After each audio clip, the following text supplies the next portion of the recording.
10, 20, 50, 100. Nanginginig ang mga daliri ni Clara habang pilit niyang pinaplantsa gamit ang kanyang mga palad ang mga gusot na perang papel sa ibabaw ng lumang hapagkainan. Sa bawat pagbilang niya, pakiramdam niya ay may mabigat na batong dumadagan sa kanyang dibdib, unti-unting pumipigas sa kanyang hininga.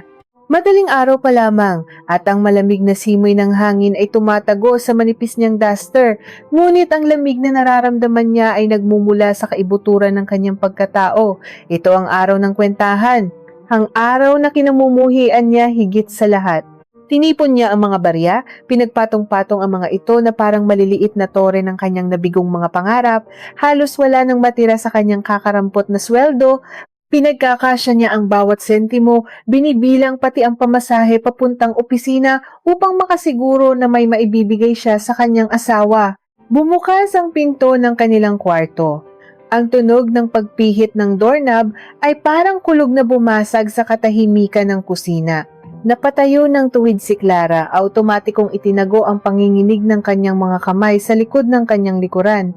Lumabas si Mateo, bagong ligo, amoy ng mamahaling pabango na umabot agad sa pang-amoy ni Clara.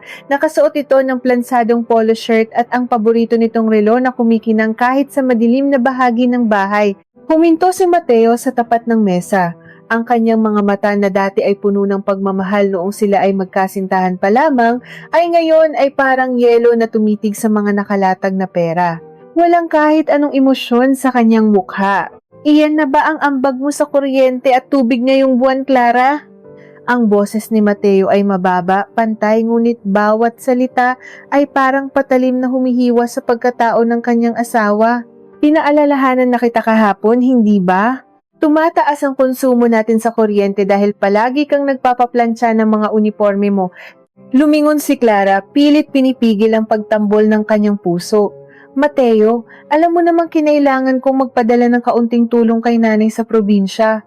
Naospital siya noong 1 linggo at wala siyang pambili ng gamot sa maintenance niya. At saka, napakamahal na ng mga bilihin ngayon sa palengke. Halos dumoble ang presyo ng bigas at gulay. Dinagdagan ko ang budget sa pagkain natin kaya nabawasan ang pambayad ko sa kuryente. Isang tuyo at mapang-asar na tawa ang kumawala sa mga labi ni Mateo. Umiling ito at kinuha ang pera sa ibabaw ng mesa. Mabilis na binilang gamit ang kanyang mga daliri na sanay sa paghawak ng malalaking halaga. Clara, ilang beses ko bang ipapaliwanag sa iyo? Mayroon tayong kasunduan bago pa man tayo ikasal. 50% ka, 50% ako. Hati tayo sa lahat ng obligasyon sa loob ng bahay na ito. Kung may sakit ang nanay mo, problema mo iyon, hindi problema ng budget natin sa bahay. Kung tumataas ang presyo ng bilihin, matuto kang magtipid sa ibang bagay. Hindi ko pwedeng saluhin ang mga pagkukulang mo dahil lang asawa kita. Ang kasunduan ay kasunduan. Parang sinampal ng napakalakas si Clara, napayuko siya, hindi makatingin ng diretso sa asawa. 100,000 piso. Iyan ang kinikita ni Mateo kada buwan bilang isang mataas na opisyal sa isang malaking kumpanya. Siya naman ay kumikita lamang ng 30,000 bilang isang simpleng kawani sa isang maliit na opisina.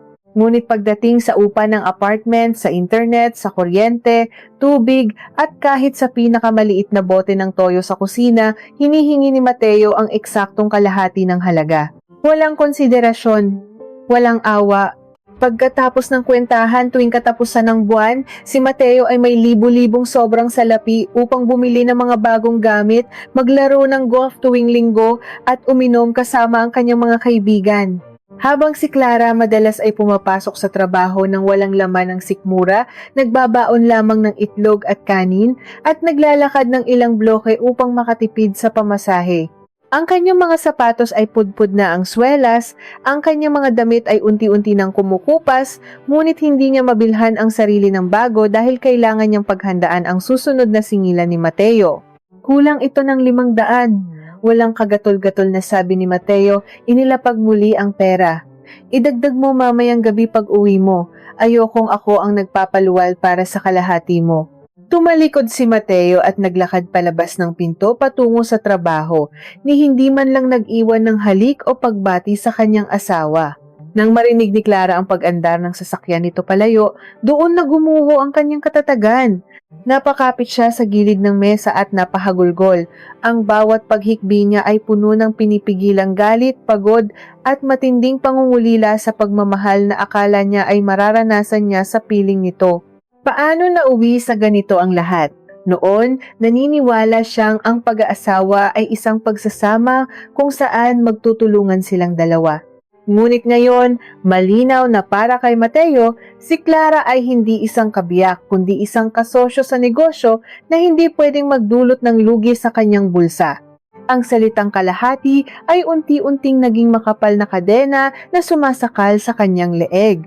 Lumipas ang ilang araw, dumating ang Sabado. Ito ang tanging araw na pahinga sana ni Clara mula sa nakakapagod na trabaho sa opisina.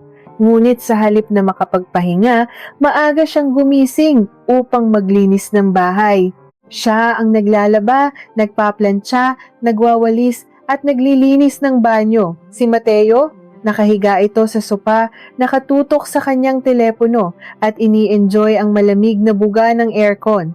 Ang katwiran ni Mateo, nagbayad na siya ng kanyang kalahati sa upa at pagkain, kaya ang mga gawaing bahay ay obligasyon na ni Clara bilang babae, lalo pat mas magaan daw ang trabaho nito kumpara sa pagiging manager niya. Tiniis ni Clara ang pananakit ng kanyang balakang habang kinukuskos ang sahig ng banyo. Pawis na pawis siya, madungis at hapong-hapo. Nang matapos siya, nagtungo siya sa kusina upang uminom ng tubig. Biglang may kumatok ng malakas sa pintuan. Sunod-sunod, walang pasabi. Kumunot ang noo ni Clara. Pinunasan niya ang kanyang mga basang kamay sa kanyang apron at naglakad patungo sa pinto. Pagbukas niya nito, tila huminto sa pag-ikot ang mundo. Nakatayo sa labas ang mga biyenan niya, ang ina at ama ni Mateo. Sa likuran nila ay ang nakababatang kapatid ni Mateo na si Rosa. Ngunit hindi ito simpleng pagbisita. Sa tabi nila ay may 5 malalaking maleta, mga kahon ng damit at 2 malaking electric fan. Ma? Pa? Rosa? Anong meron? Nauutal na tanong ni Clara. Ang matinding pagtataka at gulat ay rumehistro agad sa kanyang maputlang mukha. Hindi man lang ngumiti ang kanyang biyenang babae. Hinawi nito si Clara upang makapasok sa loob ng apartment. Dito muna kami titira, Clara. Ipinapaayos kasi namin ang buong bubong at sahig ng bahay sa probinsya. Matagal-tagal iyon, baka abutin ng higit sa 1 buwan. Hindi namin kayang alikabok at ingay ng mga karpintero doon. Tuloy-tuloy na pumasok si Rosa na bitbit ang kanyang paboritong unan. Tila ba siya ang nagmamay-ari ng lugar? Saan ko pwedeng ilagay ang mga gamit ko, Ate Clara? Gusto ko sana malapit sa saksakan para sa laptop ko. Nanigas si Clara sa kanyang kinatatayuan. 1 buwan, 3 karagdagang tao sa maliit nilang apartment. Lumingon siya ng mabilis kay Mateo na ngayon ay nakatayo na mula sa sopa. Naghihintay si Clara ng pagtatanggol, ng paliwanag o kahit anong senyales na nagulat din ito. Ngunit nakita niya ang malawak na ngiti sa labi ni Mateo habang sinasalubong ang mga magulang nito. Matagal na nitong alam. Pinagplanuhan nito ni Mateo nang hindi man lang kinokonsulta si Clara. Lumapit ang biyena niyang babae at tinapik siya sa balikat, isang tapik na mas parang utos kaysa sa paglalambing. Huwag kang mag-alala, Clara. Hindi naman kami magiging pabigat. Basta lutuan mo lang kami ng masasarap na ulam araw-araw, asikasuhin mo ang mga labahin namin dahil bawal na sa akin ang magkuskus at panatilihin mong malinis ang kwarto namin, ayos na kami. Pamilya naman tayo, hindi ba? 3 karagdagang bibig na pakakainin, mga bundok ng damit na lalabhan, araw-araw na pag-aasikaso, at higit sa lahat, ang tanong na dumudurog sa kanyang utak, saan kukunin ang pera para sa pagkain at kuryente ng 3 taong ito? Habang abala ang mga biyenan niya sa pag-aayos ng kanilang mga gamit sa bakanteng kwarto, lumapit si Mateo kay Clara. Yumuko ito at bumulong sa kanyang tainga, isang bulong na nagpayelo sa lahat ng dugo sa ugat ni Clara. Bisita ko sila, pero asawa kita. Obligasyon mong pagsilbihan ng pamilya ko. Pero wag mong kakalimutan ang patakaran natin, Clara. Dumami man ang tao rito, ang hatian sa gastusin sa bahay, 50% pa rin. Hati tayo. Napakurap si Clara, ang paningin niya ay nag-uumpisang lumabo dahil sa luhang pilit niyang pinipigilan. Paano siya makakaligtas sa impyernong ito kung ang mismong asawa niya ang nagbukas ng pinto upang sunugin siya ng buhay? Parang mga nakakapasong karayom ang mga salitang ibinulong ni Mateo sa tainga ni Clara. 50% pa rin, hati pa rin. Sa kabila ng 3 panibagong taong dumating upang sakupin ang kanilang maliit na espasyo, sa kabila ng dagdag na kuryente, tubig at pagkain kailangang ihanda, ang tanging naisip ng kanyang asawa ay kung paano protektahan ang sarili nitong bulsa. Naiwan si Clara sa gitna ng sala, nakatayo na parang isang rebultong nawalan ng kaluluwa habang pinapanood ng kanyang mga biyenan na masayang nag-aayos ng kanilang mga gamit sa kabilang kwarto. Naririnig niya ang halakhak ni Mateo, isang tunog na dati ay nagbibigay ng saya sa kanyang puso, ngunit ngayon ay parang lason na unti-unting pumapatay sa kanyang pag-asa. Kinabukasan, nagsimula ang kalbaryo ni Clara. 4:00 pa lamang ng madaling araw ay napilitan na siyang bumangon. Ang lamig ng sahig ay tumago sa kanyang mga paa, ngunit mas malamig ang pakiramdam sa kanyang dibdib. Kailangan niyang magluto ng almusal bago siya pumasok sa opisina. Dati, sapat na sa kanila ni Mateo ang simpleng pandesal at kape o kaya ay tirang kanin na sinangag at itlog. Ngunit kagabi bago matulog, nag-iwan ng listahan ng kanyang biyenang babae.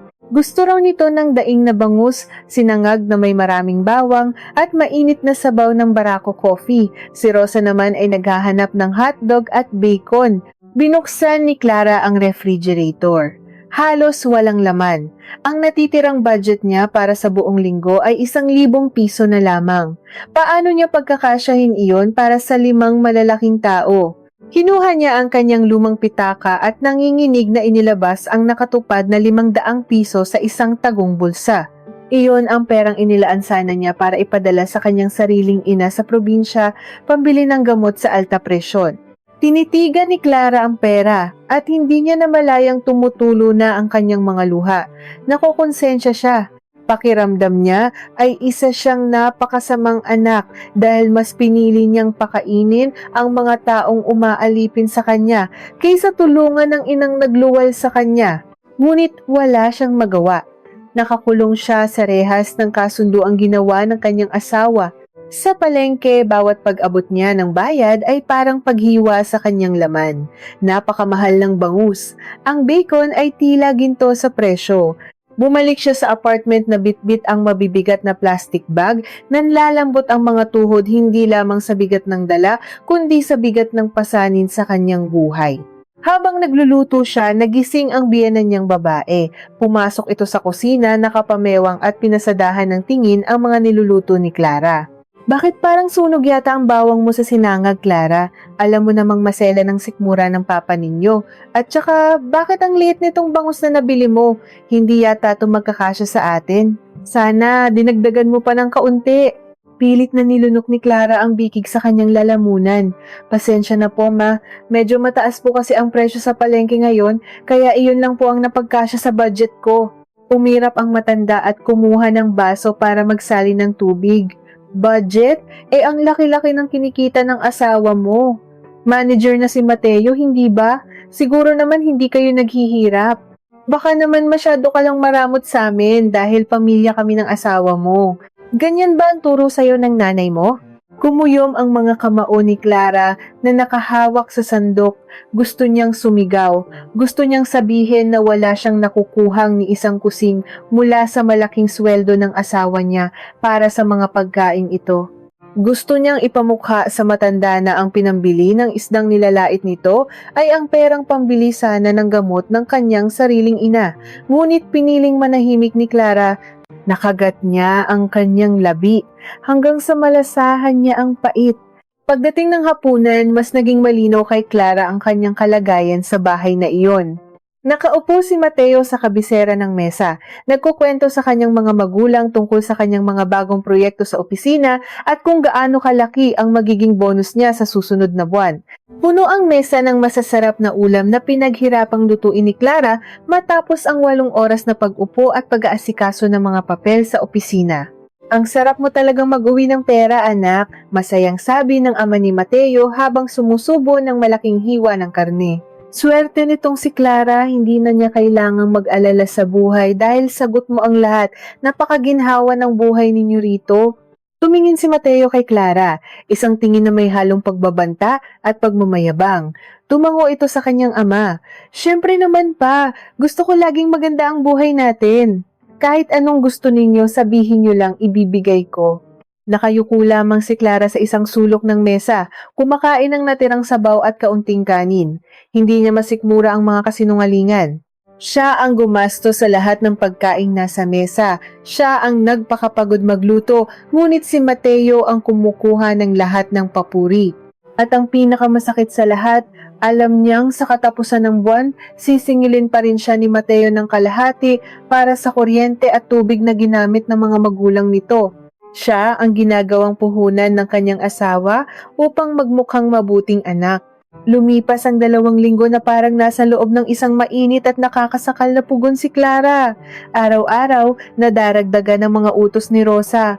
Pinapalabhan nito ang mga sensitibong damit gamit ang kamay dahil baka raw masira sa washing machine. Pinapamalansya ang mga damit bago ito umalis para makipagkita sa mga kaibigan. Ang kanyang biyanang babae naman ay walang ginawa kundi manood ng telebisyon, magreklamo sa timpla ng ulam at punahin ang mga alikabok sa bintana. Isang gabi, halos mag-aalas 12 na, tahimik na naghuhugas ng mga plato at kaldero si Clara sa kusina. Nanginginig na ang kanyang mga binti sa matinding pagod. Namamanhid na ang kanyang mga kamay dahil sa lamig ng tubig at tapang ng sabon. Mula sa sala, naririnig niya ang malakas na tawanan ni Mateo, Rosa at ng kanyang mga biyenan. Nanonood sila ng isang pelikula, masayang nagkakantiyawan, kumakain ng mga prutas na siya mismo ang bumili at naghiwa. Napahinto si Clara sa paghuhugas. Tinitigan niya ang mga bula ng sabon na unti-unting pumapatak sa lababo.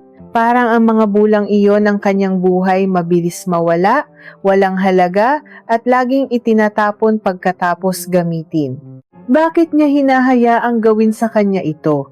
Bakit siya nagtitiis sa isang taong hindi man lang siya kayang ituring na tao?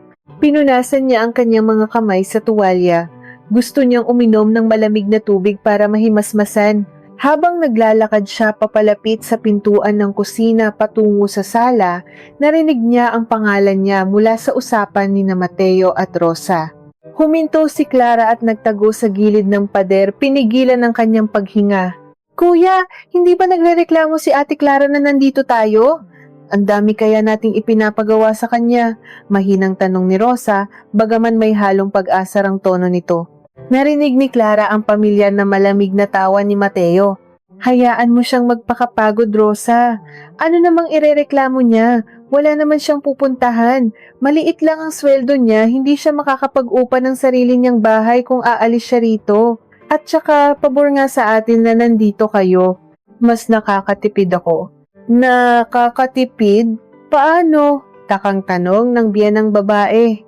Ma, bago pa kami ikasal, nagpirmahan kami ng kasunduan na lahat ng gastos sa bahay, 50-50. Kahit nandito kayo, kalahati pa rin ang binabayaran niya sa upa at kuryente. Ang masaklap pa para sa kanya, siya ang namimili ng pagkain ninyo mula sa sarili niyang bulsa dahil hindi siya makapagreklamo sa inyo. Libre na ang katulong natin, may tagabayad pa ako ng kalahati ng bills. Kaya sulitin niyo na habang nandito kayo. Nanlamig ang buong katawan ni Clara. Parang tumigil ang pag-ikot ng mundo at gumuho ang sementong kinatatayuan niya. Ang asawa niyang nangako sa harap ng altar na mamahalin at poprotektahan siya ay siya mismong nagplano ng kanyang paghihirap. Ginagamit siya nito, kinakatas. Niloloko harap-harapan sa tulong ng sarili nitong pamilya. Hindi pala pag-ibig ang dahilan kung bakit hindi siya iniiwan ni Mateo. Isa pala siyang gatasan na pinagkakakitaan nito. Sa halip na umiyak, isang kakaibang emosyon ang unti-unting namuo sa dibdib ni Clara. Hindi na ito lungkot, hindi na rin awa sa sarili. Isa itong nagiinit na apoy. Isang matinding galit na nagpabago sa takbo ng kanyang isipan. Umikot siya at tahimik na bumalik sa loob ng kwarto, dahan-dahang isinara ang pinto at nilak iyon. Kinuha niya ang kanyang lumang notebook kung saan niya inililista ang kanyang mga bayarin. Tinitigan niya ang mga numero. Kung gagamitin ni Mateo ang kasunduan nila upang alipinin siya, bakit hindi niya gamitin ang mismong patakaran na iyon upang bigyan ito ng leksyon? Binuksan ni Clara ang kanyang laptop. Ang liwanag ng screen ay nagbigay ng malamig na anino sa kanyang seryosong mukha. Nagsimula siyang mag-type, mga salita, mga numero, mga patakaran. Ano kaya ang gagawin ni Mateo at ng pamilya nito kung ang kalahati na pabor kay Mateo ay biglang bumaliktad at sumakal pabalik sa kanila?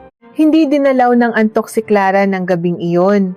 Habang mahimbing na natutulog si Mateo sa kanyang tabi, mistulang tuod na nakahiga lamang si Clara, nakatitig sa madilim na kisame ng kanilang kwarto. Ang bawat paghilik ng kanyang asawa ay tila patalim na patuloy na humihiwas sa natitirang pagmamahal at paggalang na mayroon siya para dito. Dati, kapag pinagmamasdan niya ang maamong mukha ni Mateo habang natutulog, nakakaramdam siya ng saya at kapanatagan. Ngayon, ang nakikita lamang niya ay isang estranghero, isang mapanlinlang na negosyanteng ginamit ang sagradong sakramento ng kasal upang makakuha ng libreng katulong at tagaambag sa kanyang mga gastusin. Sa isip ni Clara, paulit-ulit na nag-echo ang mga narinig niya mula sa kusina. Libre na ang katulong natin, may tagabayad pa ako ng kalahati ng bills. Ang mga salitang iyon ay naging mitsa na nagpasiklab sa natutulog na bulkan sa kanyang dibdib. Naramdaman niya ang matinding pag-iinit ng kanyang mga pisngi at ang panginginig ng kanyang mga kalamnan, ngunit hindi na ito dahil sa takot o awa sa sarili. Ito ay manifestasyon ng isang panibagong lakas. Unti-unting namamatay ang Clara na sunod-sunuran. Ang Clara na laging nakayuko at humihingi ng tawad kahit wala siyang kasalanan. Dahan-dahan siyang bumangon mula sa kama, sinisigurong hindi lilikha ng anumang ingay nagigising kay Mateo. Naglakad siya patungo sa maliit niyang mesa sa gilid ng kwarto kung saan nakapatong ang kanyang laptop. Binuksan niya ito, ang liwanag mula sa screen ang tanging nagbibigay ng tanglaw sa kanyang mukha, isang mukhang walang bahid ng luha, kundi isang mukhang buo ang desisyon at determinasyon. Nag-type siya ng nag-type hanggang sa sumikat ang unang sinag ng araw. Inisa-isa niya ang lahat ng mga gastusin. Kinuwenta niya ang presyo ng bawat butil ng bigas, bawat patak ng mantika, bawat piraso ng itlog at isda na kinain ng mga biyenan niya at ni Rosa mula nang dumating ang mga ito. Hindi niya kinaligtaan ang presyo ng sabong panlaba, ng fabric conditioner, pati na ang halaga ng kuryenteng na konsumo ng 2 malalaking electric fan na walang patid sa pag-andar sa kwarto ng mga ito. Ngunit hindi siya doon tumigil. Kung negosyo ang turing ni Mateo sa kanilang pagsasama, pues magnenegosyo rin siya. Inilista niya ang halaga ng kanyang serbisyo. Magkano ba ang bayad sa isang tagapagluto 3 beses sa isang araw? Magkano ang arawang sahod ng isang labandera at tagalinis ng bahay? Dinagdag niya ang lahat ng ito sa kanyang kwentahan. Kung kalahati ang sigaw ni Mateo sa lahat ng obligasyon, ibibigay niya ang kalahati ng responsibilidad sa balikat nito. Kinabukasan, tumunog ang alarm clock ni Clara ng 4:00 ng madaling araw, ang nakasanayan niyang oras ng pagbangon upang maghanda ng almusal para sa buong pamilya. Pinatay niya ang alarm. Sa halip na magmadaling pumunta sa kusina, humiga siya muli at ipinikit ang kanyang mga mata. Niyakap niya ang kumot at ninamnam ang init ng higaan. Ito ang unang pagkakataon matapos ang mahabang panahon na pinili niyang unahin ang kanyang sariling pahinga. 6:30 na nang tuluyan siyang bumangon. Narinig na niya ang kalabog ng mga kaldero mula sa labas ng kwarto at ang mabibigat na yabag ng mga paa. Pumasok siya sa banyo, binuksan ang shower at hinayaang tumulo ang maligamgam na tubig sa kanyang katawan. Ginamit niya ang mamahaling sabon na matagal na niyang itinatago sa loob ng kanyang kabinet. Ang sabon na binili pa niya noong dalaga siya ngunit hindi niya magamit-gamit dahil nanghihinayang siya. Ngayon, gusto niyang amuyin ang halimuyak ng pagpapahalaga sa sarili. Matagal siyang naligo. Paglabas niya, nagbihis siya ng kanyang pinakamaayos na damit pang opisina. Naglagay siya ng mapusyaw na lipstick, inayos ang kanyang buhok at humarap sa salamin. Tinitigan niya ang babaeng nasa kanyang harapan. Hindi na ito ang mukha ng isang alipin. Ito ay mukha ng isang babaeng handang lumaban. Pagbukas niya ng pinto ng kwarto, sumalubong agad sa kanya ang magkasalubong na kilay ni Rosa. Nakapamewang ang hipag niya, gusot ang buhok at tila inis na inis.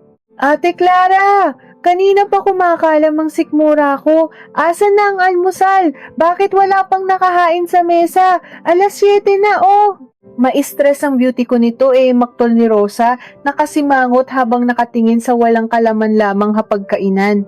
Mula sa sala, narinig niya ang boses ng kanyang biyenang babae. Mataas ang tono at punong-puno ng pagrereklamo. Clara, ano ba naman iyan? Alam mo namang umiinom ng gamot ang papa niyo tuwing umaga. Kailangan niya ng laman sa tiyan. Bakit ba napakatagal mo yatang gumising ngayon? Ang mga kabataan talaga ngayon, napakatatamad. Hindi sumagot si Clara. Kalmado siyang naglakad patungo sa kusina. Hindi pinansin ang nag-aalab ng mga tingin ng kanyang hipag at biyenan. Kumuha siya ng isang malinis na baso, nagsali ng malamig na tubig mula sa pitsel at dahan-dahang ininom iyon. Bawat lagok niya ay sinasabayan niya ng malalim na paghinga. Bingi ka ba, Clara? Kinakausap kita! Sigaw muli ng kanyang biyanang babae. Tuluyan nang tumayo mula sa sopa at lumapit sa kusina, nanlilisik ang mga mata. Saan ka pupunta ng bihis na bihis ka? Magluto ka muna ng almusal namin bago ka pumasok sa trabaho. Saktong lumabas mula sa banyo si Mateo, nagpupunas ng buhok gamit ang tuwalya. Humunot ang noon nito nang makita ang tensyon sa pagitan ng kanyang ina at asawa. Nang mapansin nitong walang amoy ng pagkain sa bahay at walang nakahain sa mesa, bumakas ang matinding inis sa mukha nito. Clara, anong nangyayari rito? Bakit nagagalit si Mama? At nasaan ang kape ko? Alam mong hindi ako umaalis ng bahay nang hindi nagkakape at kumakain ng itlog, pagalit na tanong ni Mateo. Ang boses nito ay nagtataglay ng autoridad na tila ba isang amo na pinapagalitan ng kanyang utusan. Lumingon si Clara kay Mateo, tinitigan niya ito ng diretso sa mga mata. Walang panginginig sa kanyang mga labi, walang pamumuo ng luha sa kanyang mga mata. Sa halip, isang napakalamig at matalim na tingin ang ipinukol niya sa kanyang asawa na nagpatigilan dito ng bahagya. Wala akong nilutong almusal. Tahimik ngunit mariing sagot ni Clara. Ang boses niya ay kasing lamig ng hangin sa madaling araw. Nagkatinginan sina Rosa at ang kanyang ina, tila hindi makapaniwala sa narinig. Si Mateo ay napaatras ng kalahating hakbang, halatang nabigla sa pagbabago ng tono ng kanyang asawa. Anong ibig mong sabihing wala kang niluto? Nakalimutan mo na ba ang obligasyon mo sa pamilyang ito? Tumaas ang boses ni Mateo, pilit ibinabalik ang kanyang dominasyon. Wala kang karapatang mag-inarte, Clara. Gutom ang mga bisita ko. Gutom ang mga magulang ko. Dahan-dahang binuksan ni Clara ang kanyang bag at kinuha ang ilang piraso ng papel na maingat niyang naiprint kaninang madaling araw. Inilapag niya ang mga ito sa ibabaw ng hapagkainan, eksakto sa tapat ni Mateo. Hindi ko nakakalimutan ang obligasyon ko, Mateo. At lalong hindi ko nakakalimutan ang mga patakaran mo. Sagot ni Clara, bawat salita ay malinaw at may diin. Sabi mo, lahat ng gasto sa bahay na ito ay 50%. Kalahati ka, kalahati ako. At dahil iginigiit mo na pamilya mo sila at bisita mo sila, tama lamang na akuin mo ang responsibilidad sa pagpapakain at pag-aasikaso sa kanila. Tinuro ni Clara ang mga papel sa mesa. Iyan ang listahan ng lahat ng pinamili ko mula nang dumating sila. Ang mga karneng kinain ninyo, ang mga prutas, ang sabong ginamit sa paglalaba ng mga damit nila. Idinagdag ko na rin dyan ang labor fee ko. Ang bayad sa pagluluto ko ng 3 beses sa isang araw at paglalaba ng mga damit nila. Dahil asawa mo ako, hindi mo ako katulong. Kung gusto mong pagsilbihan ko ang mga bisita mo, babayaran mo ang serbisyo ko. 50% ng kabuang halaga ang kailangan mong ibigay sa akin ngayon din. Namutla si Mateo. Dinampot nito ang papel at mabilis na binasa ang mga nakasulat. Nanlaki ang mga mata nito nang makita ang kabuuang halaga na umaabot sa ilang libong piso. Ang kanyang biyenang babae ay napasinghap, halos mabitawan ang hawak na pamaypay sa sobrang pagkagulat. Nababaliw ka na ba, Clara? Sigaw ni Mateo, kinusot ang papel at malakas na ibinato iyon sa sahig. Sinisingil mo ako sa pagpapakain sa sarili kong mga magulang? Sinisingil mo ako sa mga gawaing bahay na dapat ay ginagawa ng isang asawa? Napakawalang hiya mo. Hindi natinag si Clara. Tila isang matibay na pader ang kanyang paninindigan. Wala akong hinihinging sobra, Mateo. Hinihingi ko lang kung ano ang makatarungan base sa kasunduan nating dalawa. Hindi ba't yan ang gusto mo? Kwentahang walang labis, walang kulang? Kung ayaw mong magbayad, pues ikaw ang magluto para sa pamilya mo. Ikaw ang mamalengke. Ikaw ang maglaba ng mga damit nila. Lumapit si Rosa, nag-aapoy ang mga mata sa galit. Ate Clara, napakawalang puso mo. Pamilya tayo tapos pineperahan mo si kuya? Ganyan ba talaga kayong mga galing sa hirap, mukhang pera? Binalingan ni Clara si Rosa, ang tingin niya ay tila nakakapaso. Kung mukhang pera ako, Rosa, sana ay nabuhay ako sa luho. Ngunit tingnan mo ako, tingnan mo ang mga damit ko, ang sapatos ko. Habang ang kuya mo ay nagpapabango at bumibili ng mga bagong relo, ako ang naghihirap na pagkasyahin ang kakarampot kong sweldo para mapakain kayong lahat. Kaya wag mo akong pagsasalitaan ng ganyan sa sarili kong pamamahay.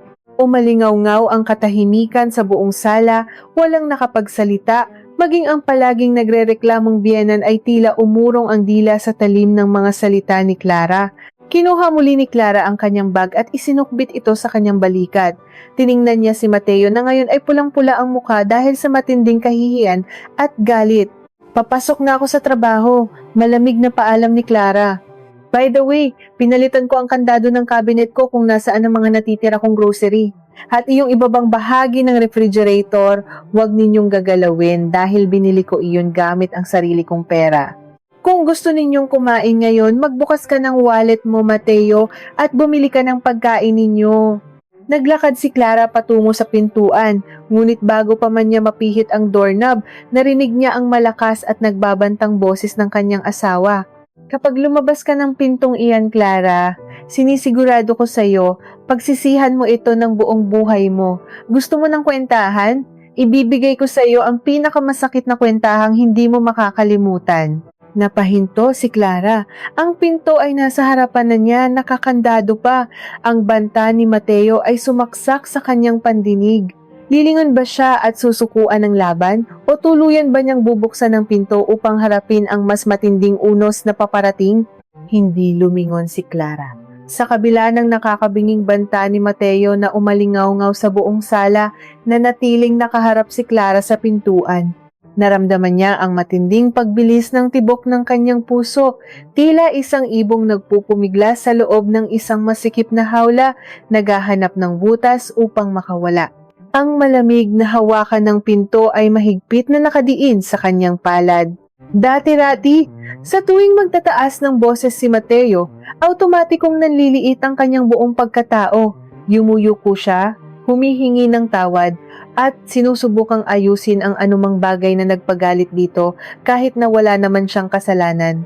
Ngunit ngayon, ang takot na palaging bumabalot sa kanyang dibdib ay napalitan ng isang kakaiba at nag-aalab na tapang. Dahan-dahan niyang pinihit ang doorknob. Ang tunog ng pag-click ng seradura ay parang isang himig ng paglaya sa kanyang mga pandinig. Walang pag-aalinlangang humakbang si Clara palabas at tahimik na isinara ang pinto sa kanyang likuran, iniiwan ang nagngingit-ngit niyang asawa at ang mga biyanan nitong hindi makapaniwala sa kanyang ginawa. Nang maramdaman niya ang init ng sikat ng araw sa kanyang mukha pagbaba niya ng apartment, isang malalim at mahabang hininga ang pinakawalan ni Clara. Sa unang pagkakataon matapos ang 3 taon nilang pagsasama ni Mateo, nakaramdam siya ng tunay na hangin. Tila ba naalis ang isang napakabigat na sako ng bato na matagal nang nakadagan sa kanyang mga balikat. Naglakad siya patungo sa sakayan ng jeep, ang bawat hakbang ay may kasamang determinasyon. Hindi na siya iiyak. Hindi na siya magmamakaawa. Kung gusto nilang maglaro ng kwentahan, sisiguruhin niyang hanggang sa huling sentimo ay maniningil siya. Habang nakasakay sa jeep, nagsimulang mag-vibrate ang kanyang cellphone sa loob ng kanyang bag.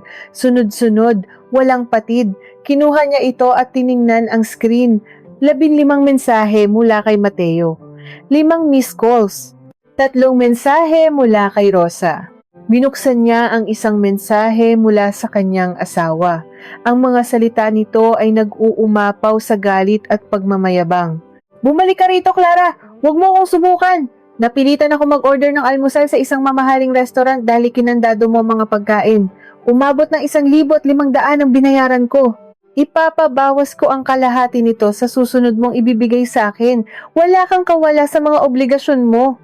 Isang malungkot ngunit mapaklang ngiti ang sumilay sa mga labi ni Clara. 1,500 para sa isang almusal.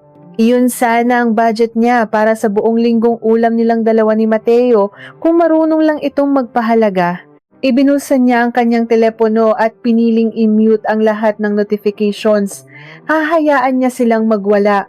Hahayaan niya silang maranasan kung paano gumastos at mag-alala kung saan kukunin ang susunod na kakainin.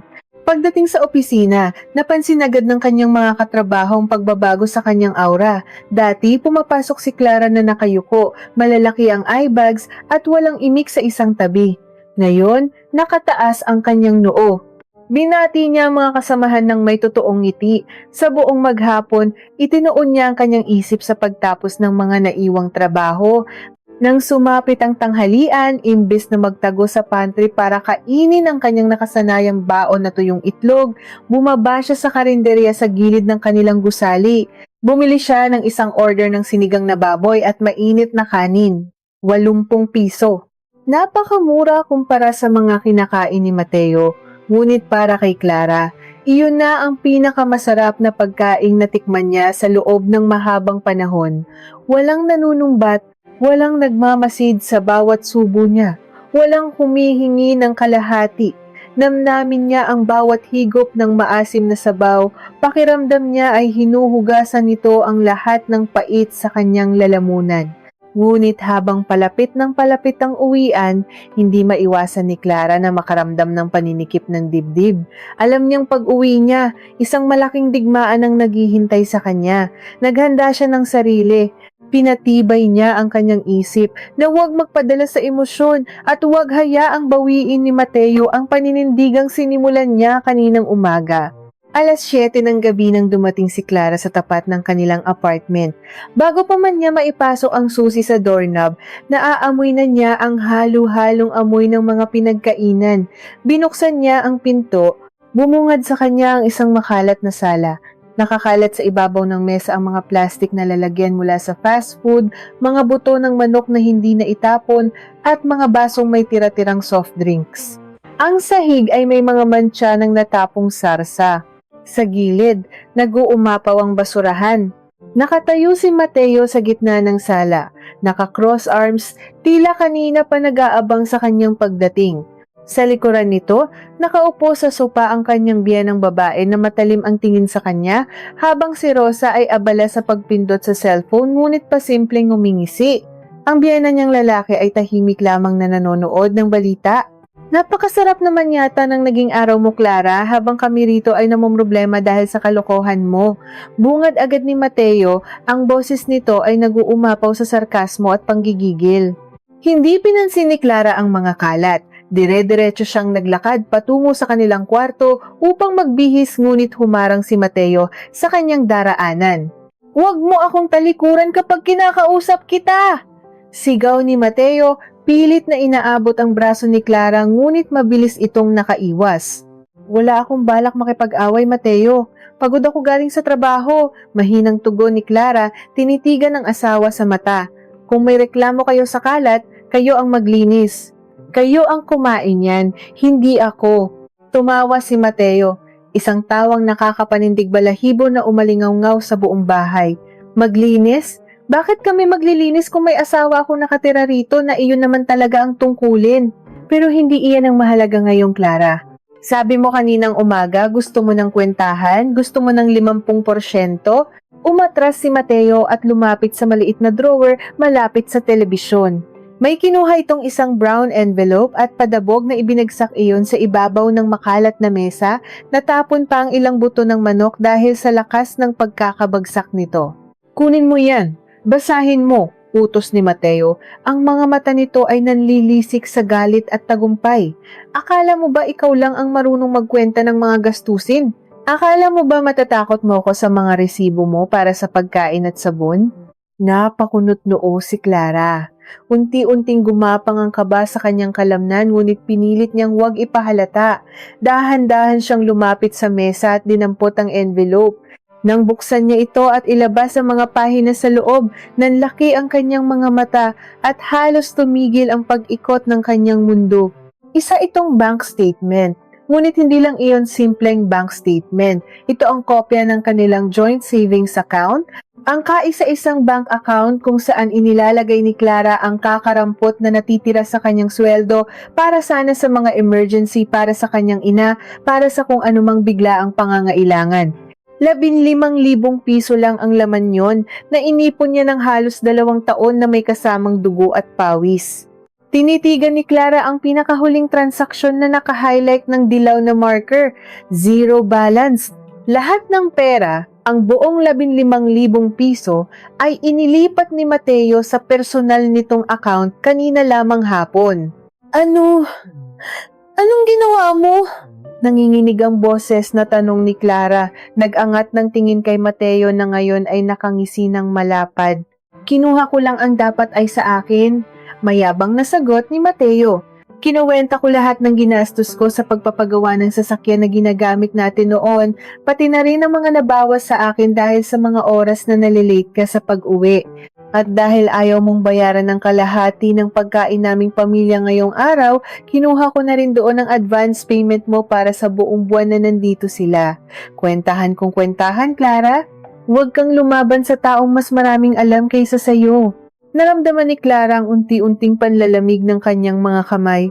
Kinuha ng asawa niya ang natatanging perang pinanghahawakan niya, ang perang inilaan niya sana sakaling may mangyaring masama sa kanyang ina.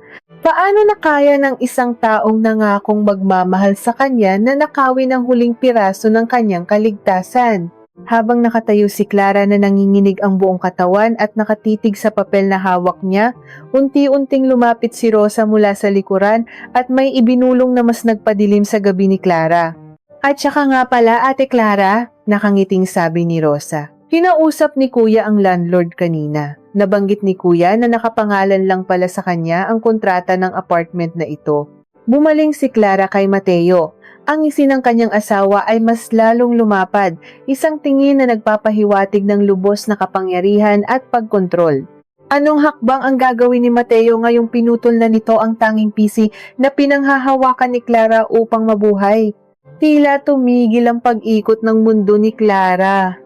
Ang hawak niyang papel, ang bank statement na nagpapatunay ng panloloob ng mismong asawa niya sa kanilang pinaghirapang ipon ay unti-unting nalukot sa panginginig ng kanyang mga daliri, 15,000 piso. Sa mga taong mariwasa ang buhay, baka barya lamang ang halagang iyon. Baka isang hapunan lang iyon sa isang mamahaling restaurant o isang pares ng bagong sapatos. Ngunit para kay Clara, ang 15,000 pisong iyon ay katumbas ng kanyang dugo, pawis at napakaraming sakripisyo. Iyon ang mga araw na pinili niyang maglakad pa uwi mula sa trabaho kahit na umuulan para lang makatipid sa pamasahe.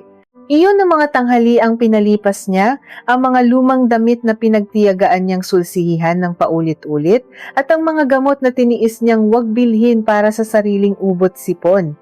Ipon iyon para sa ina niyang may sakit sa probinsya. Ipon iyon na nagsisilbing kaisa-isang unan niya sakaling bumagsak siya. At ngayon kinuha iyon ni Mateo nang walang kurap, walang paalam at walang natitirang konsensya. Narinig niya ang mapanuyang tawa ni Rosa na pumailan lang sa loob ng makalat na sala. Nakapangalan kay Kuya ang kontrata ng apartment, Ate Clara. Ibig sabihin, siya ang may-ari ng karapatan dito. Pwede kanyang palayasin anumang oras na gustuhin niya, lalo na kung hindi ka na nakakapag-ambag ng kalahati mo. Lumingon si Clara sa kanyang biyenang babae. Naghahanap sana ng kahit katiting na awa mula sa isang kapwa babae, mula sa isang ina. Ngunit ang nakita lamang niya ay ang matalim at mapanghusgang tingin nito. Nakahalukip-kip ang matanda, tila nasisiyahan sa pagkakagapi ng kanyang manugang. Ganyan talaga, Clara. Malamig na tura ng kanyang biyenan. Asawa ka lang, nakikitira ka lang sa poder ng anak ko dahil siya ang may malaking kinikita. Kung hindi ka susunod sa mga patakaran niya at kung magdaramot ka sa amin na pamilya niya, wala kang puwang sa pamamahay na ito. Matuto kang lumugar. Bumalik ang paningin ni Clara kay Mateo. Nakatayo ang kanyang asawa, mataas ang noo, puno ng kayabangan at kumpiyansa. Akala ni Mateo, sa pagkuha niya sa kaisa-isang pisi na pinanghahawakan ni Clara at sa pagbabanta nitong palalayasin siya, ay tuluyan na niyang mapapaluhod ang kanyang asawa. Hinihintay ni Mateo ang pag-iyak ni Clara. Hinihintay nitong magmakaawa siya, yakapin ang mga binti nito at humingi ng tawad. Ngunit walang luhang pumatak mula sa mga mata ni Clara. Ang matinding sakit at panlulumo na naramdaman niya kanina ay unti-unting napalitan ng isang nakakapasong init sa kanyang dibdib. Isang malalim, tahimik, ngunit mapaminsalang galit. Napatunayan na niya ngayon na ang lalaking pinangakuan niya ng walang hanggang pag-ibig sa harap ng altar ay hindi lamang madamot, isa itong halimaw na walang pakialam kung mamatay man siya o ang pamilya niya, basta't hindi nababawasan ang sariling yaman nito. Hindi sumigaw si Clara, hindi siya nagwala o nanumbat. Sa halip, kalmado niyang ibinaba ang bank statement sa ibabaw ng mesa sa tabi ng mga tira-tirang buto ng manok. Tinalikuran niya ang 4 na taong nakatitig sa kanya at naglakad patungo sa kanilang kwarto. "Hoy, kinakausap kita, Clara. Saan ka pupunta?" Sigaw ni Mateo. Bakas ang inis dahil hindi nito nakuha ang reaksyong inaasahan mula sa asawa. Hindi sumagot si Clara. Pagpasok niya sa kwarto, kinuha niya ang isang lumang maleta mula sa ilalim ng kama. Binuksan niya ang kanyang cabinet at sinimulang isilid ang ilang mahahalagang damit, ang kanyang mga personal na dokumento at ang maliit na kahon kung saan nakatago ang mga lumang litrato nila ng kanyang ina. Mabilis at tiyak ang bawat galaw niya. Hindi siya aalis ng tuluyan para sumuko. Aalis siya para makapag-isip at makapagplano ng malayo sa nakakalason na hangin ng bahay na iyon. Ilang minuto lang ay lumabas na siya ng kwarto, bit-bit ang maleta. Napasinghap si Rosa habang nanlaki naman ang mga mata ni Mateo. "Ano iyan? Lalayas ka?"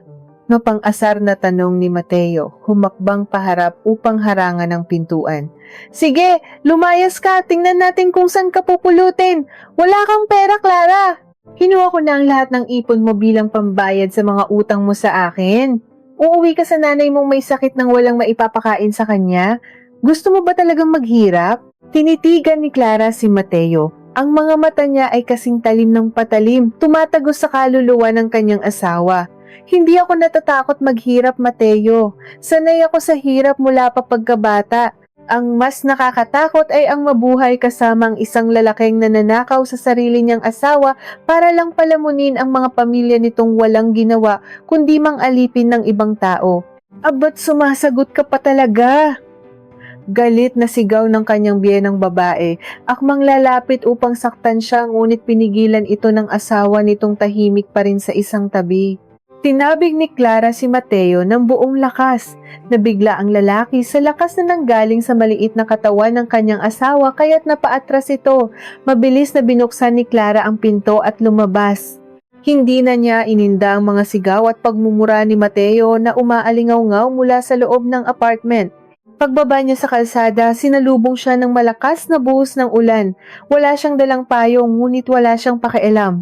Hinayaan niyang basain ng malamig na ulan ang kanyang katawan, umaasang mahuhugasan nito ang matinding dumi at pandidiri na nararamdaman niya sa sarili dahil sa pagtitiis ng napakatagal sa asawang mapang-abuso. Doon, sa ilalim ng malakas na ulan at sa gitna ng madilim na kalsada, tuluyang bumagsak ang kanyang mga luha. Umiyak siya ng umiyak, inilabas ang lahat ng sakit, ang lahat ng pangarap na nadurog, ang lahat ng pagkapagod na tiniis niya sa loob ng 3 taon. Sumakay siya sa isang dumadaang taxi kahit na alam niyang mababawasan ang kakarampot na natitira niyang pera sa wallet. Binigay niya sa chuper ang address ng matalik niyang kaibigan mula pa noong kolehiyo, si Lani. 1 oras ang lumipas, nakatayo si Clara sa harap ng pintuan ni Lani, basang-basa, nangangatog sa lamig at namumugto ang mga mata.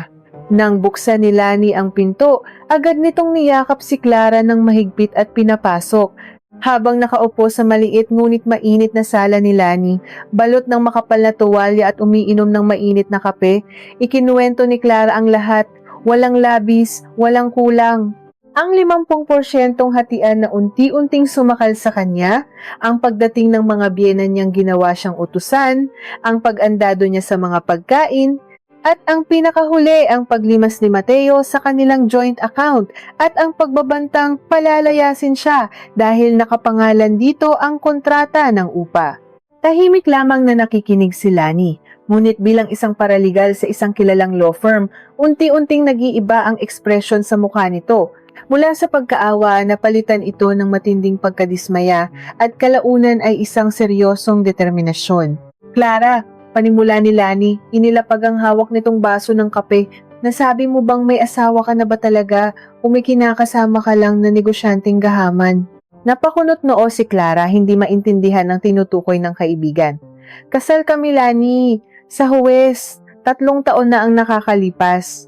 Humalukip-kip si Lani at tinitigan siya ng diretsyo. Kung gayon, hindi mo ba alam ang mga karapatan mo bilang isang legal na asawa dito sa Pilipinas? Akala ba ng asawa mo, dahil malaki ang sweldo niya at siya ang pumirma sa kontrata sa apartment, ay hawak na niya ang buong buhay mo? Umiling si Clara, nakaramdam ng kaba. Sabi ni Rosa, ang kapatid niya, nakapangalan kay Mateo ang lease. Pwede nila akong palayasin at iyong pera, joint account iyon. Sabi ni Mateo, may karapatan siyang kunin iyon dahil kinuwenta niya ang mga gastos niya para sa akin at para sa advance ng pagkain ng pamilya niya. Isang malakas at mapaklang tawa ang kumawala kay Lani. Tumayo ito at pumunta sa isang maliit na estante ng mga libro. May hinugot na isang makapal na libro at ipinatong sa ibabaw ng mesa sa harap ni Clara. Clara, makinig ka sa akin ng mabuti. Seryosong sabi ni Lani, tinapik ang pabalat ng libro. Wala kayong prenup agreement, tama? Tumango si Clara. Ibig sabihin, ang lahat ng kinikita ninyong dalawa mula nang makasal kayo, pati na ang mga pinapasok ninyo sa bahay, ay tinuturing na pag-aari ninyong dalawa? Ang kontrata sa upa na nakapangalan sa kanya? Walang kwenta iyan kung ang pinambabayad doon ay galing sa pinagsamang pera ninyo na kinabibilangan ng iyong 50% na pilit niyang sinisingil. Hindi kanya pwedeng palayasin sa sarili mong tahanan. Nanlaki ang mga mata ni Clara. Ang mga salitang iyon ay parang liwanag na unti-unting tumatagos sa madilim na kwarto ng kanyang isipan. At iyong ginawa niya sa joint account ninyo? At patuloy ni Lani, ang boses ay lalong tumapang.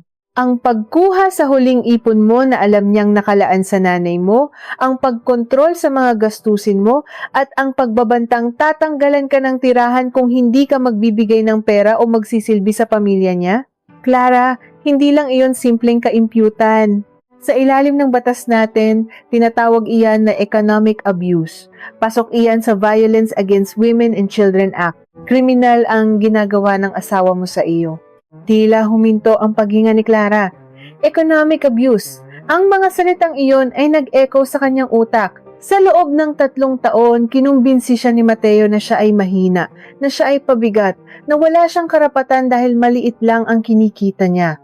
Pinapaniwala siya nitong ang paghingi ng kalahati sa lahat ng bagay ay ang tunay na sukatan ng pagiging patas. Ngunit sa mata pala ng batas, ang asawa niya ay isang pang-aabuso at siya ay isang biktima na may kapangyarihang lumaban.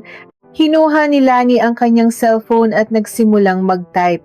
May kilala akong abogado na nag-specialize sa mga ganitong kaso. Libre lang ang initial consultation dahil kaibigan ko siya. Kakausapin natin siya bukas na bukas din. Tinitigan ni Clara ang kanyang mga nanginginig na kamay. Ngunit ngayon, ang panginginig na iyon ay hindi dahil sa takot, dahil iyon sa matinding pananabik. Ang asawang nag-akalang naputol na ang kanyang mga pakpak ay hindi alam na binigyan lamang siya nito ng dahilan upang palitawin ang kanyang matatalim na kuko. Lumapit si Lani at hinawakan ang mga kamay ni Clara. Huwag kang iiyak, Clara. Bukas, hindi ka babalik sa bahay na iyon bilang isang talunang asawa. Babalik ka roon para ipakita sa kanila na maling babae ang napili nilang paglaruan. Kinabukasan, tumunog ang telepono ni Mateo sa loob ng tahimik na apartment na amoy basurahan pa rin. Nang tingnan niya ito, isang pamilyar na pangalan ang nag-flash sa screen. Ngunit ang mensaheng nilalaman nito ay tuluyang nagpabago sa timpla ng kanyang araw. Anong klasing banta ang ipinadala ni Clara na nagpaputla sa mukha ng mapagmataas na si Mateo? Maaga pa lamang ay nagising na si Mateo dahil sa napakabaho at maasim na amoy na umaalingasaw mula sa kusina. Nakabukas ang pinto ng kanilang kwarto at ang amoy ng napanis na tira-tirang sarsa ng manok mula kagabi ay humalo sa kulob na hangin ng buong apartment. Napamulat siya at kinapa ang kabilang bahagi ng kama. Malamig, walang tao. Hindi umuwi si Clara. Isang mayabang nangisi ang gumuhit sa kanyang mga labi. Sa isip niya, tiyak na nagpapalipas lang ng gabi ang asawa niya sa kung saang murang motel o baka nakitulog sa isang kaibigan. Inaasahan niyang bago mag alas 8 ng umaga ay kakatok na ito sa pinto, umiiyak, humihingi ng tawad at nagmamakaawang papasukin siya dahil wala na itong ni isang kusing na madudukot sa bulsa. Hawak niya ang lahat ng pera nito, hawak niya ang kontrata ng bahay. Wala itong kawala. Bumangon si Mateo at naglakad patungo sa sala. Nadatnan niya ang kanyang ina na nakapamewang sa gitna ng mga kalat. Ang mukha nito ay gusot na gusot sa matinding inis. Mateo! Ano ba itong asawa mo? Alas 7 na, wala pa ring almusal. Hindi ba niya naisip na kailangang uminom ng gamot ng papa mo? At tingnan mo itong bahay, parang basurahan. Asa na ba ang babaeng iyon? Sunod-sunod na bulyaw ng kanyang ina. Mula sa banyo, lumabas si Rosa na basa ang buhok at nakabalot ng tuwalya. Padabog na isinara ang pinto. Kuya, wala tayong internet. Pinutol yata. Hindi ako makapag-post at hindi ko makontak ang mga kaibigan ko. At saka, bakit walang mainit na tubig sa shower? Nakakainis naman dito. Pilit na pinakalma ni Mateo ang kanyang sarili. Ipinakita niya sa kanyang pamilya ang isang kampanting ngiti. Hayaan niyo muna, Marosa. Nag-iinarte lang iyon si Clara dahil pinagsabihan ko kagabi. Nagpapatigas kunwari. Ako na ang bibili ng almusal natin, mag-order na lang muli ako. Mamayang hapon panigurado luluhod iyon sa harapan natin. Kinuha ni Mateo ang kanyang cellphone sa ibabaw ng mesa upang magbukas ng application para sa pagde-deliver ng pagkain. Ngunit pag ilaw ng screen, bumungad sa kanya ang isang mensahe mula kay Clara. Tumaas ang sulok ng kanyang labi. Sabi na nga ba, hindi nito matitiis. Susuko rin agad. Binuksan niya ang mensahe. Inaasahan niyang makakabasa siya ng mahabang litanya ng pagmamakaawa, ngunit wala itong kahit anong salita. Isang litrato lamang ang nakapaloob doon. Isang malinaw na litrato ng isang formal na dokumento. Napakunot ang noo ni Mateo. Pinalaki niya ang imahe sa kanyang screen. Nang mabasa niya ang nakaprint na heading sa papel, tila may isang balde ng yelong ibinuho sa kanyang buong katawan mula ulo hanggang paa.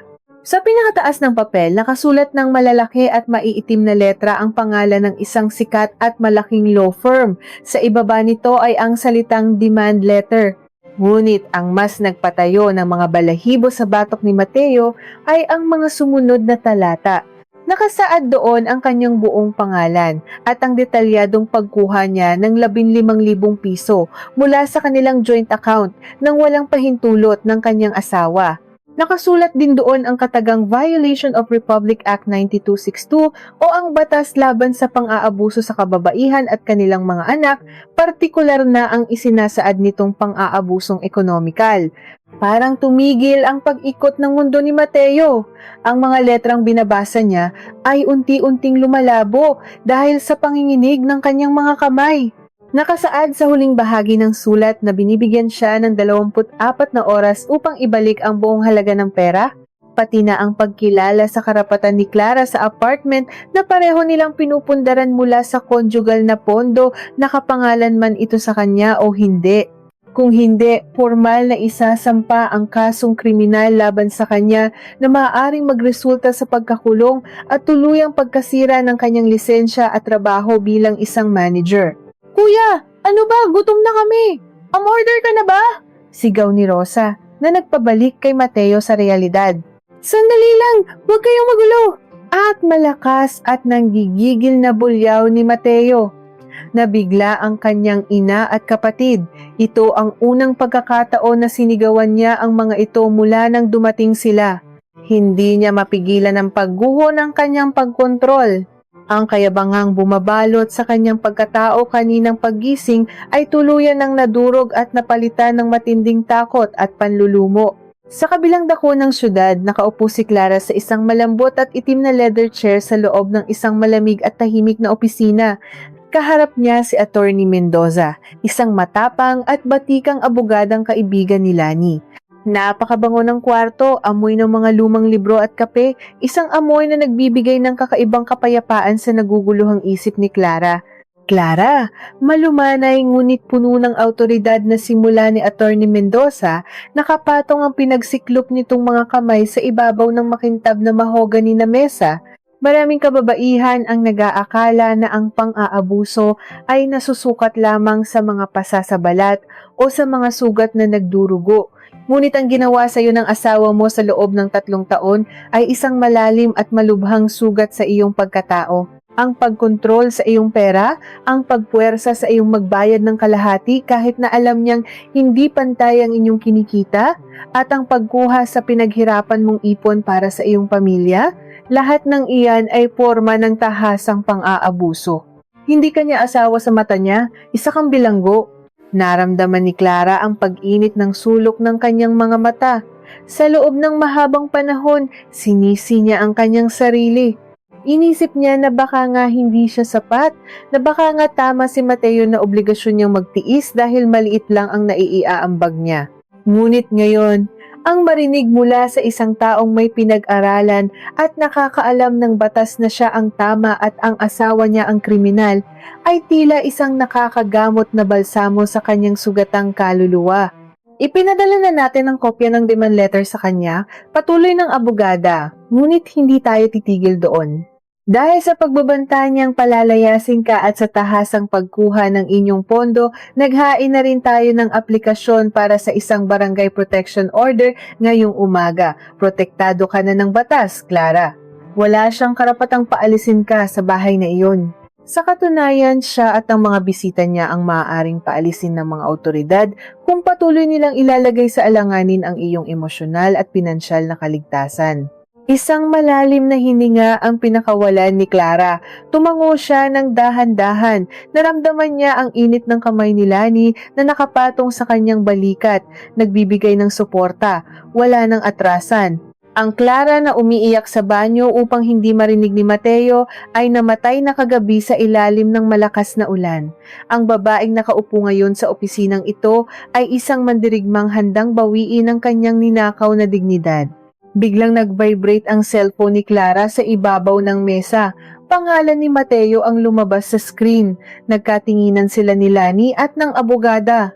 Tumango si Attorney Mendoza, hudyat na maari niya itong sagutin ngunit kailangan niyang panatilihin ang kanyang emosyon. Pinindot ni Clara ang accept button at inilagay ang telepono sa speaker. Clara! Ano itong kalokohang ipinadala mo sa akin? Ang boses ni Mateo ay malakas, ngunit hindi maitatago ang garalgal sa dulo nito. Nanginginig ang kanyang boses dahil sa kaba. Akala mo ba matatakot mo ako sa mga peking sulat na gawa-gawa lang ng kung sinong abogadong nabayaran mo? Asawa kita. Pera natin iyon, kaya may karapatan ako doon. Umuwi ka rito ngayon din at bawiin mo ang kalokohang ito kung ayaw mong masira ang buhay mo. Pumikit si Clara ng ilang segundo, inipon ang lahat ng natutunang tapang at nang magsalita siya, ang boses niya ay kasing talim at kasing lamig ng isang patalim. Hindi yan peke, Mateo, at hindi ako uuwi para bawiin iyan. Gusto mo ng kwentahan, hindi ba? Sabi mo sa akin kagabi, huwag akong lalaban sa taong mas maraming alam. Pwes, nalaman ko na mas malakas pala ang laban ko kaysa sa inaakala mo. Bawat sentimong kinuha mo mula sa account na iyon ay may katumbas na pananagutan sa batas. Ang kontratang ipinagmamalaki mo, conjugal property ang turing doon dahil kasal tayo. Pera natin iyon? Oo. Pero ninakaw mo ang bahagi ko para ipalamon sa pamilya mong walang ginawa kundi gawin akong alipin. Napakawalang hiya mo! Sigaw ni Mateo mula sa kabilang linya, naririnig ang kalabog ng mga gamit na tila ibinabagsak nito sa matinding pagkabigo. Pamilya ko sila! Obligasyon mo silang pagsilbihan! Obligasyon kong maging asawa, Mateo. Hindi maging utusan ng pamilya mo habang nililimas mo ang pera ko. May 24 na oras ka. Ibalik mo ang pera ko o magkikita tayo sa presinto. Hindi na hinintay ni Clara ang isasagot nito. Pinatay niya ang tawag. Isang nakakabinging katahimikan ang sumunod sa loob ng opisina hanggang sa marahan siyang ngumiti. Pakiramdam niya ay nabasag ang lahat ng salamin na nakakulong sa kanya ng napakahabang panahon. Samantala sa loob ng mabahong apartment, nakatitig si Mateo sa kanyang namatay na cellphone. Pawis na pawis siya. Napaluhod siya sa sahig, hindi alam kung paano lulusutan ang gulo na siya mismo ang gumawa. Lumapit ang kanyang ina at hinawakan siya sa braso, bakas ang takot sa mukha ng matanda. Mateo, anak, ano bang nangyayari? Bakit pinagbabantaan ka ng babaeng iyon? Anong presinto ang sinasabi niya? Nanginginig na tanong ng kanyang ina. Bago pa man makasagot si Mateo, isang napakalakas at sunod-sunod na katok ang umalingaw-ngaw mula sa kanilang pintuan. Hindi ito katok ng isang simpleng bisita. Ito ay katok ng awtoridad na may bitbit na mabigat na utos.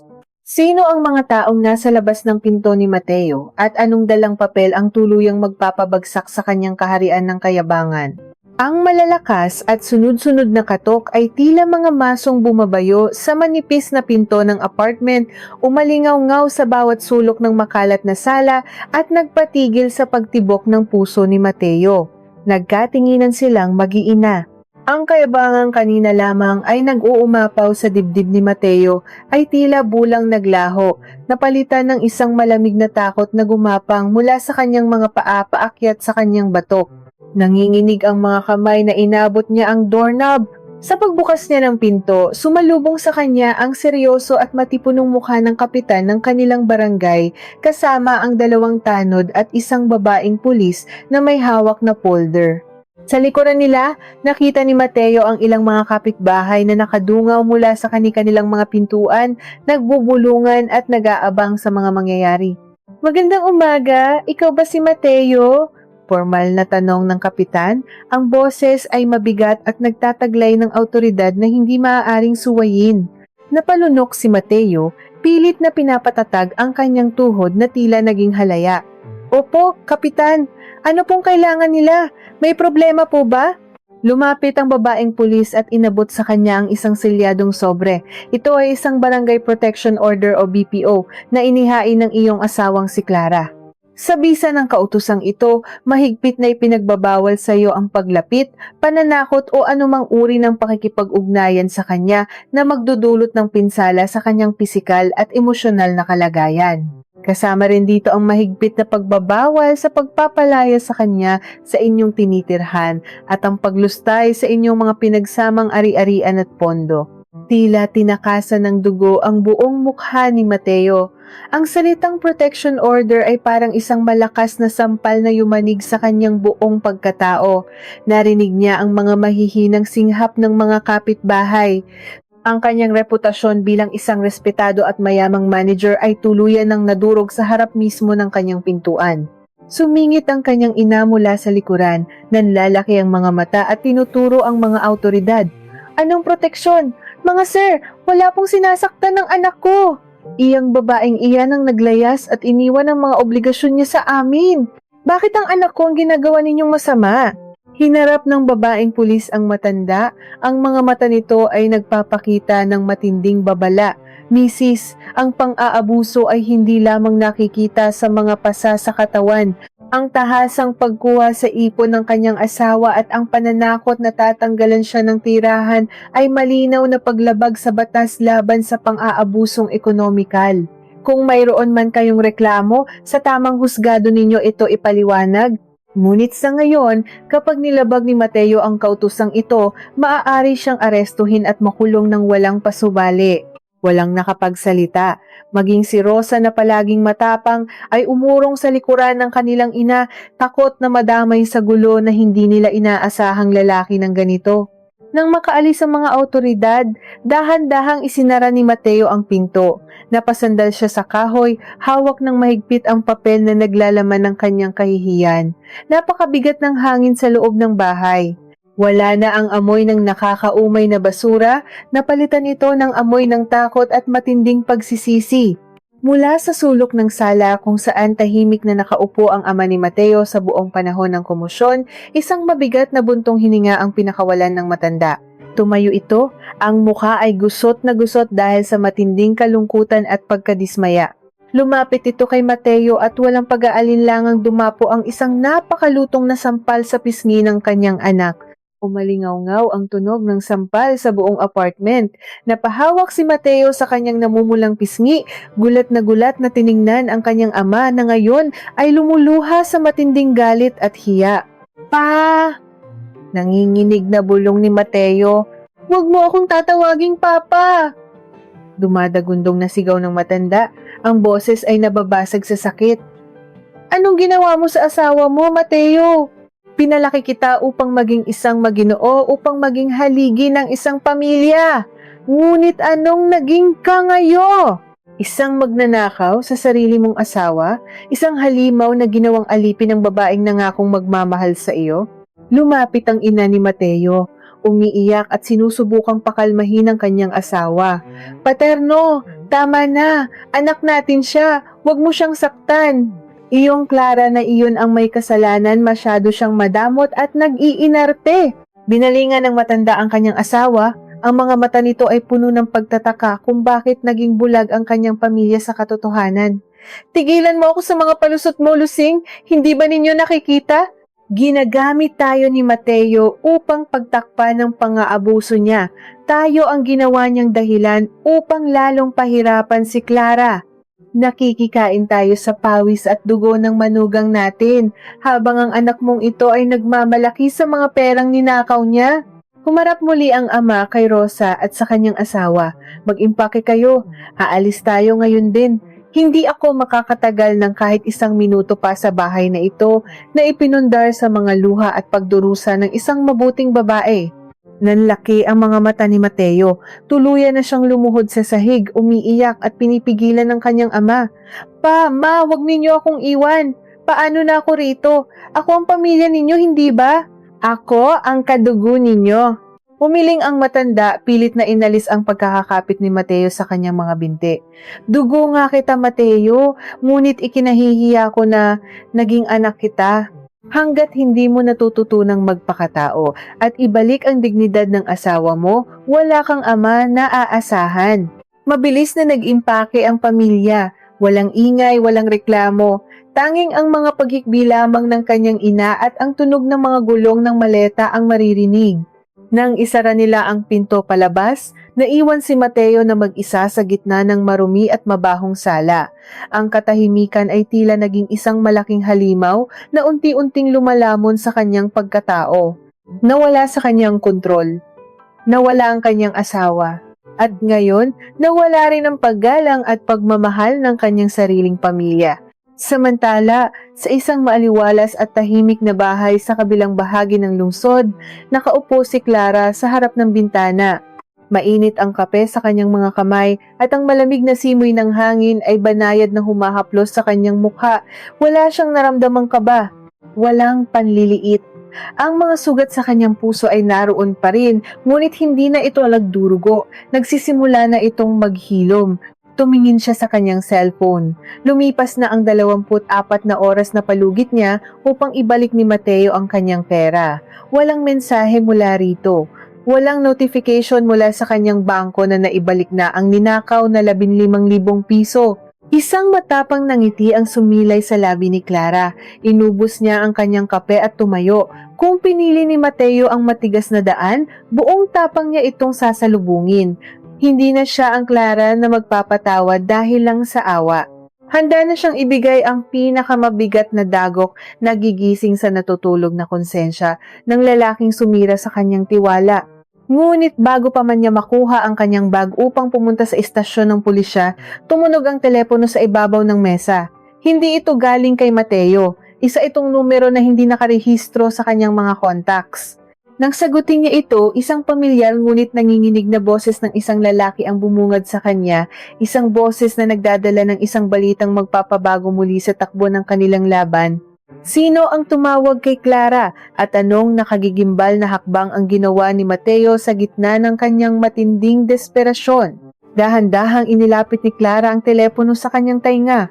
Ang kaba sa kanyang dibdib ay tila mga along humahampas sa dalampasigan, ngunit pinilit niyang patatagin ang kanyang paghinga. Hello? Sino po ito? Malumanay, ngunit may pag-iingat na tanong niya. Mula sa kabilang linya, isang mabigat at garalgal na paghinga ang kanyang narinig. Ilang segundo ang lumipas bago may nagsalita. Ang boses ay pagod, nanginginig at tila nagdadala ng napakabigat na dalahin. Clara. Anak! Halos mabitawan ni Clara ang kanyang cellphone. Nakilala niya ang boses na iyon. Ito ang boses ng kanyang biyenang lalaki, si Mang Paterno. Ngunit hindi ito ang pamilyar na boses na laging tahimik at sumusunod lamang sa mga pasya ng asawa. Ito ay boses ng isang amang nadurog. Naibulong ni Clara, ang matapang na pader na itinayo niya sa kanyang puso ay bahagyang gumuho sa narinig na lungkot mula sa matanda. Patawarin mo ako, Clara.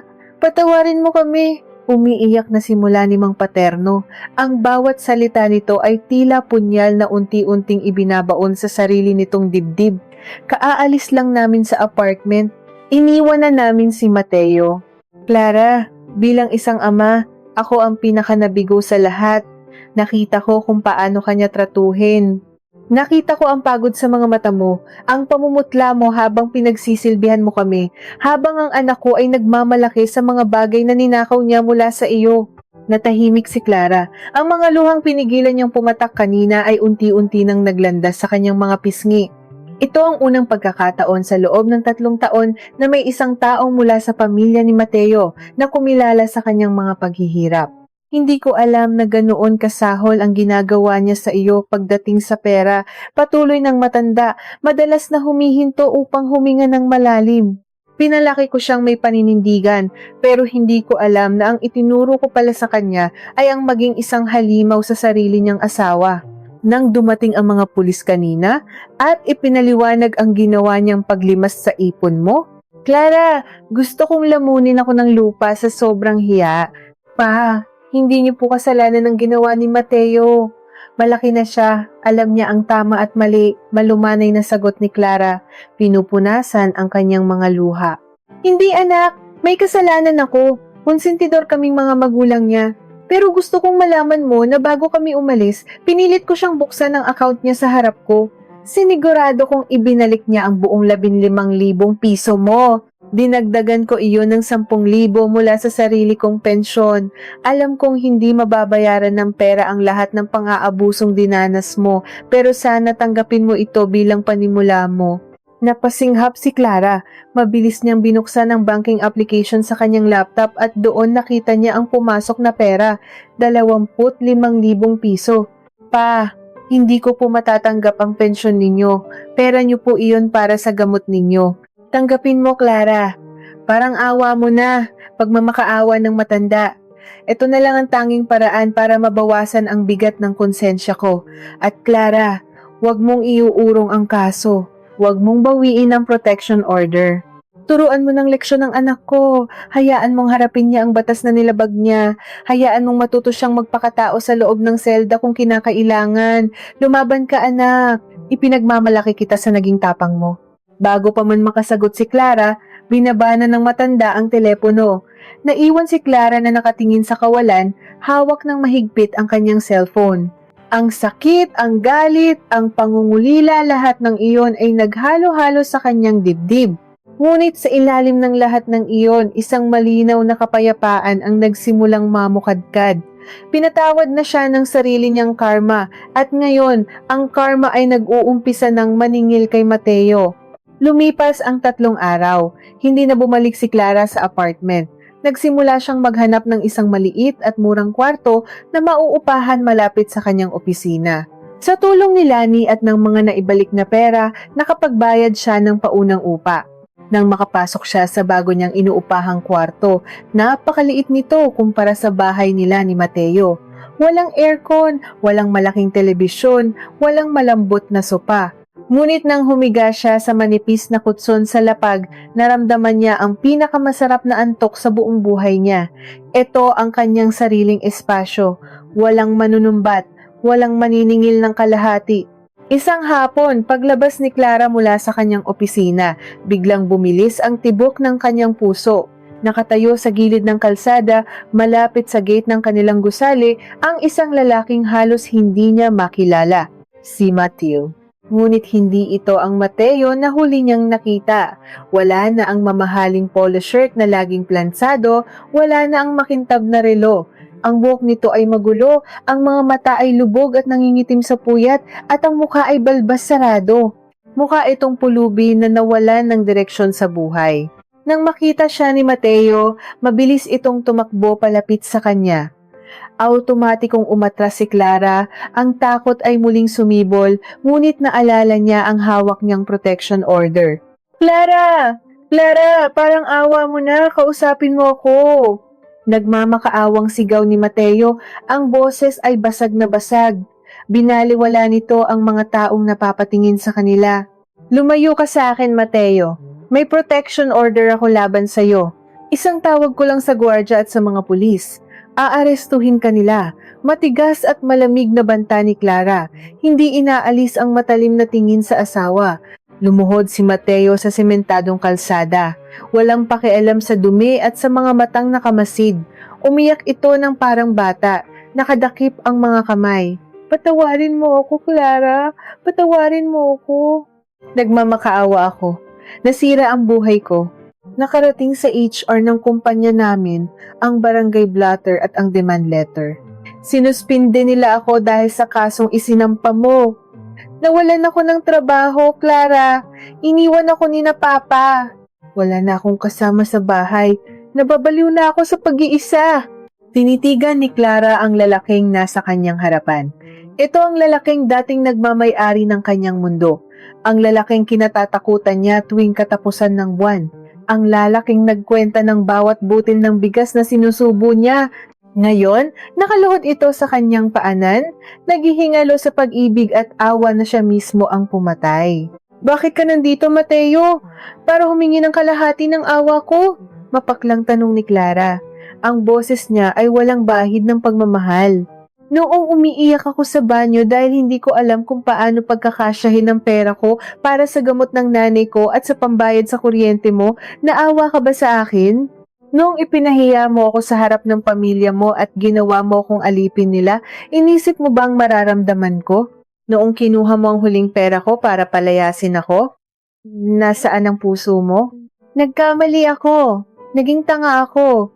Nabulag ako ng pera at ng kayabangan. Babaguhin ko ang lahat, Clara.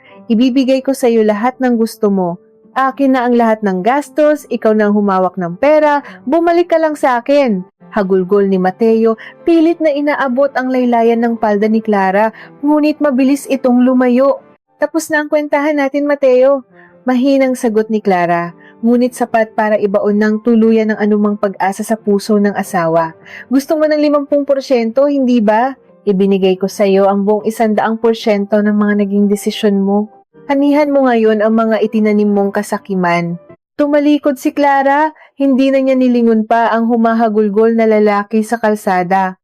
Habang naglalakad siya palayo, narinig niya ang sirena ng isang police car na palapit sa kanilang direksyon marahil ay tinawagan ng gwardya ng kanilang building dahil sa panggugulo ni Mateo.